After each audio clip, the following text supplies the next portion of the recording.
আজকে 15 তারিখ 10/2025 লুধিয়ানার বাচ্চাদের মাল 5 টেন্ডার বর্তমানে এখন ঘরে উপস্থিত আছে।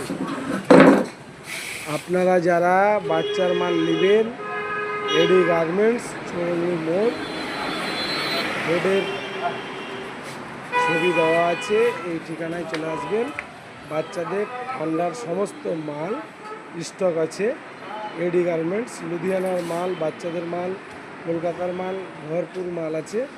যারা পাইকারি নেবেন ভাবছেন তারা চলে আসবেন এডি গার্মেন্টস। প্রোপাইটার আকাইদুল বাকি। দোকানের সামনে বোর্ড লাগা আছে এডি গার্মেন্টসের, এবং বোর্ডের ছবি ভিডিওতে দেওয়া আছে। এখান থেকে এসে কল করলে রিসিভ করে নেবেন।